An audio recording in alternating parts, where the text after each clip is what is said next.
Quiero saludar a María Corina Machado, diputada a la Asamblea Nacional en Venezuela, para comentar sobre todos estos temas. Queríamos escuchar lo que decía Monseñor Diego Padrón en Madrid, porque tuvo la oportunidad nuestro periodista Marcelo Moncayo de compartir con él en el día de hoy. Y creo que un buen tema para comenzar la conversación con la diputada Machado es precisamente el diálogo. Por supuesto que a través de todo diálogo se puede solucionar un conflicto, pero para todo diálogo tiene que haber condiciones. Diputada, bienvenida, buena tarde. Comienzo preguntando, ¿hay condiciones en Venezuela para establecer un diálogo entre oposición y gobierno? Mira, yo quisiera empezar haciendo una reflexión sobre una institución que desde luego ha tenido una posición firme y clara en estos tiempos, y es precisamente la Iglesia Católica Venezolana. En su comunicado del 2 de abril, Idaña, la Iglesia Católica le advertía a Venezuela que lo que existe en el régimen actualmente en el poder es un proyecto que quiere imponer un modelo totalitario. Y en ese entonces también alertaba sobre la necesidad de un diálogo en términos tales que garantice que efectivamente Venezuela pueda transitar a la paz y a la libertad. Un diálogo genuino, no lo que nosotros hemos visto en estos meses, que derivó ese primer llamado por parte del régimen, que realmente fue precisamente una farsa que buscó darle estabilidad a un sistema, como insisto, con vocación totalitaria, pero además con el propósito de lograr ganar tiempo, desmovilizar la protesta y hacer que la comunidad internacional tuviese la impresión de que había una vocación genuina de llevar adelante un proceso de cambios y reformas que garantizaran la vigencia de la Constitución y los derechos humanos. ¿Qué hemos visto desde entonces? Todo lo contrario. La persecución política ha llegado a niveles tales que hoy hay personas que son tuiteros, que por haber emitido en las redes sociales opiniones críticas están detenidos en los calabozos de la policía política. Sindicalistas por defender los derechos contractuales de los trabajadores, periodistas, dirigentes políticos, ciudadanos que protestan en las calles por una situación tan crítica, como bien decía Monseñor Padrón, como es una escasez peor que una economía de guerra, o por la inflación más alta del planeta, que es lo que hoy vivimos en Venezuela. Entonces, desde luego, creemos en un proceso de diálogo que nos lleve a una transición a la democracia en paz, pero no a un engaño que lo que busca es estabilizar una dictadura militarista que ya no engaña a los venezolanos y que tampoco engaña a la comunidad internacional, aunque hayan algunos que todavía hoy pretendan mirar hacia otro lado por las razones que bien conocemos. Claro, lo que, por ejemplo, uno puede preguntarse es cómo plantear un diálogo si ante la solicitud del Alto Comisionado de Naciones Unidas, por poner un ejemplo, para los derechos humanos, Zeid Ra'ad al-Hussein, que ha solicitado la libertad para presos políticos como Leopoldo López, el gobierno de Maduro responde hoy que el funcionario se extralimitó en sus funciones y con sus declaraciones se hace eco de la campaña mediática internacional, que es ya una respuesta que hemos oído muchas veces, pero realmente uno ya no sabe ni siquiera qué posición asumir ante declaraciones de este tipo. No, bueno, peor aún. Vemos lo que ocurrió el viernes pasado.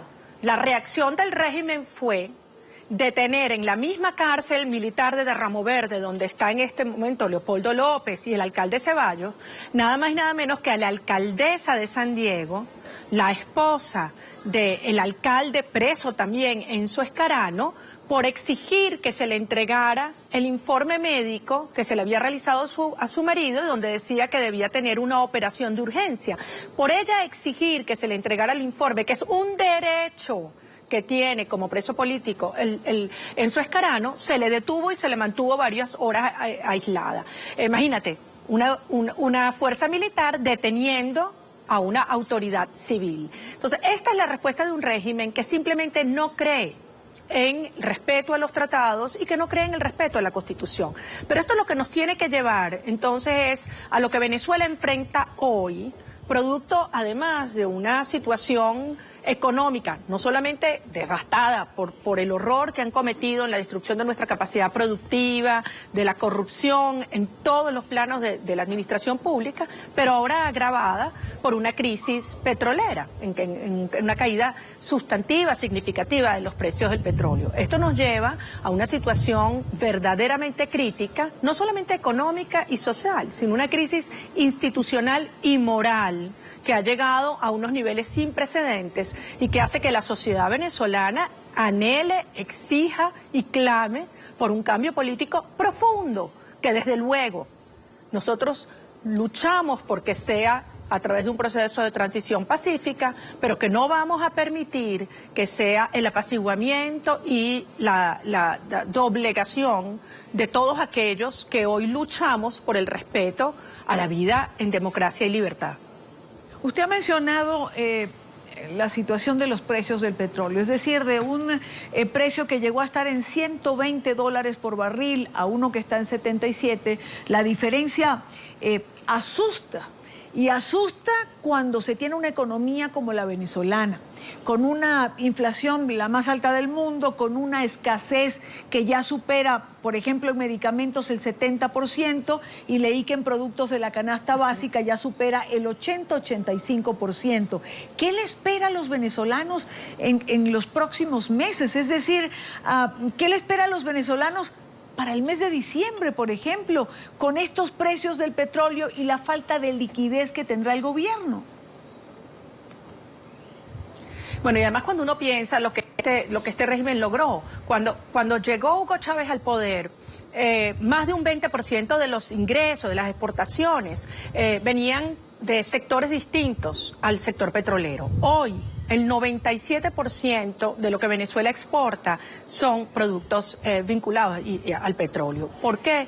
Porque han destruido todo aquello que generaba autonomía, riqueza y empleo en el país, haciéndonos absolutamente dependientes del petróleo. Pero es que también destruyeron la industria petrolera, porque Venezuela hoy produce 1 millón de barriles menos de lo que hacía hace 15 años. Hace 15 años el costo de un barril de petróleo era $4 por barril para PDVSA, hoy es 6 veces eso, es $24 por barril.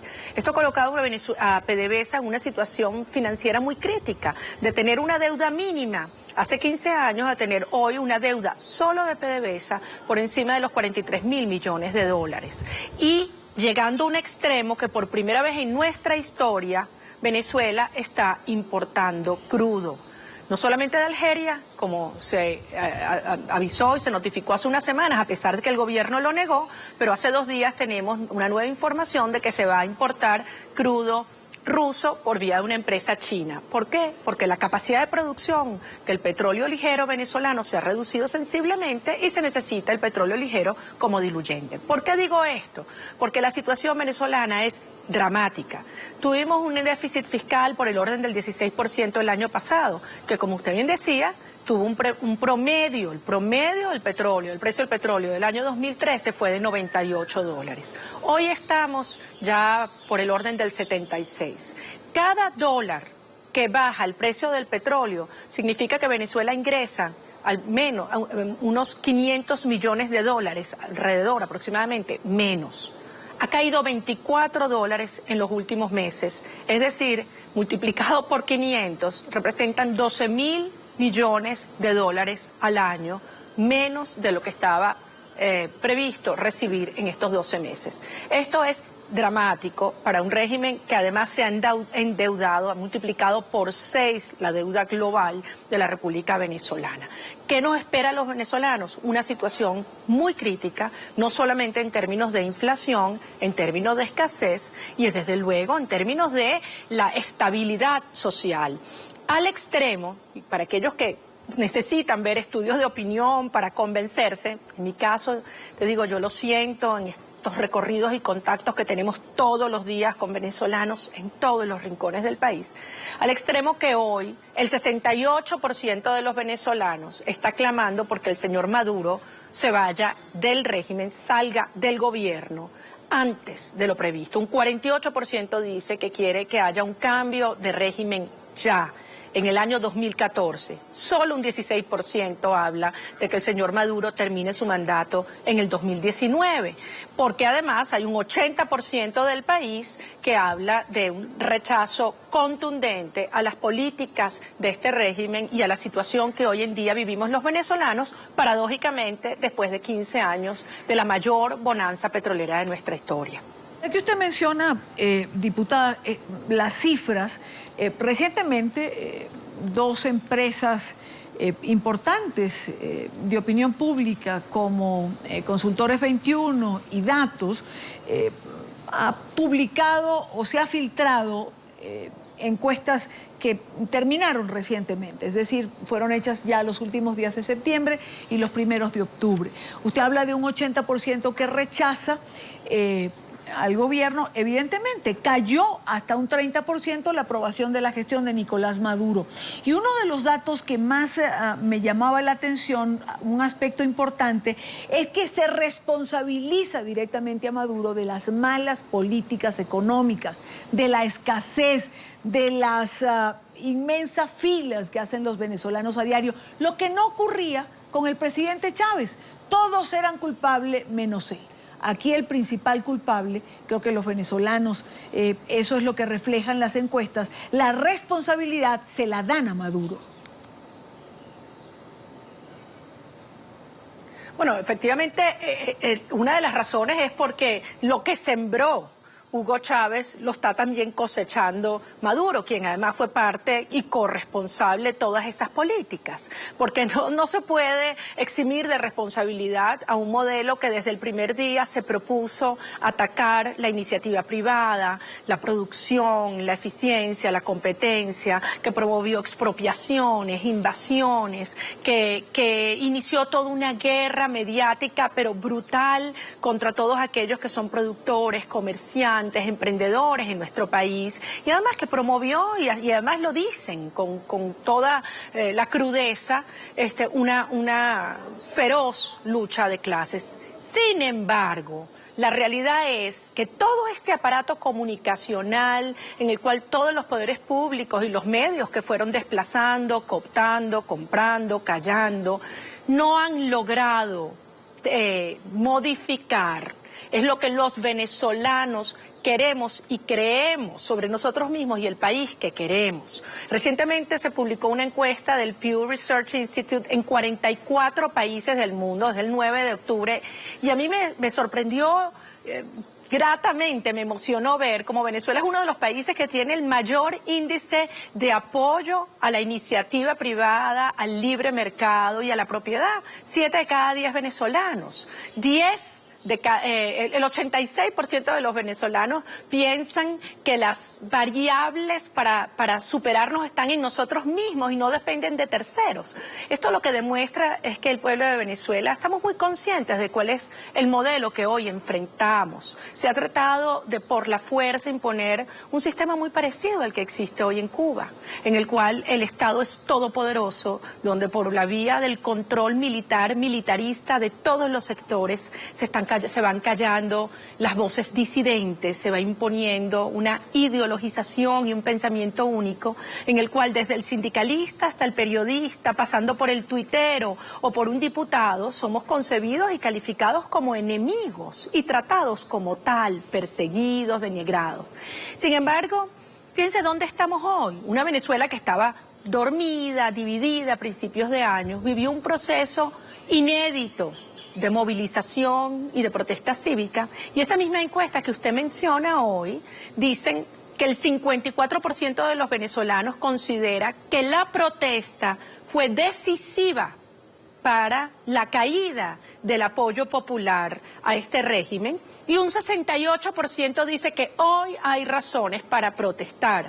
Esto incluso después de haber vivido la represión más brutal de nuestra historia, porque ni en las dictaduras militares del siglo XX vimos cómo se utilizaron en estos meses grupos paramilitares armados por el propio Estado, llamados colectivos, para atacar, reprimir y perseguir a ciudadanos, como estos mismos grupos en estos días están confesando, sí, ahora que se le han ido de las manos a este régimen que por ellos intentó imponer una política de Estado de violencia que ha generado este horror que vemos en los índices de inseguridad en nuestro país. Y una última pregunta, diputada Machado. Estas mismas encuestas traen también otro aspecto interesante. Es decir, en la propia oposición se debatió mucho si la protesta de calle tenía sentido, si era mejor no salir a la calle. Y estas encuestas arrojaron que entre el 50 y el 54% de los venezolanos cree que la protesta de calle sí es efectiva y que sí ha tenido efecto sobre el gobierno venezolano.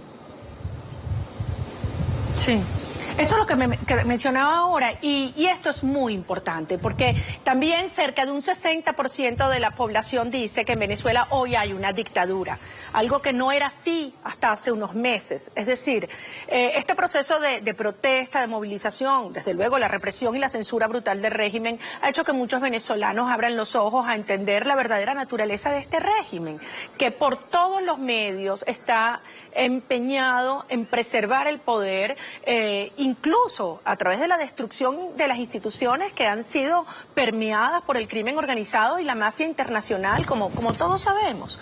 Ahora, ¿esto qué nos lleva? A entender que un régimen con esta naturaleza debe ser enfrentado todos los días en todos los planos democráticos. Y desde luego la movilización, la presión, la denuncia, la organización ciudadana es indispensable para que esa fuerza enorme y creciente en Venezuela, que entiende la urgencia de un cambio político de gobierno y de régimen, pueda canalizarse en una misma dirección para hacer que este régimen escuche y retroceda. Y ahí sí podremos ir entonces a un proceso de diálogo que lleve a una transición real a la democracia en paz y con libertad. Porque paz sin libertad es sumisión y eso lo tiene claro la Iglesia Católica, quien nos los ha recordado muchas veces a los venezolanos en estos meses de tensión y de lucha ciudadana y democrática. Quiero darle las gracias a María Corina Machado, diputada de la Asamblea Nacional en Venezuela. Muy buena tarde para usted. Muchas gracias a todos.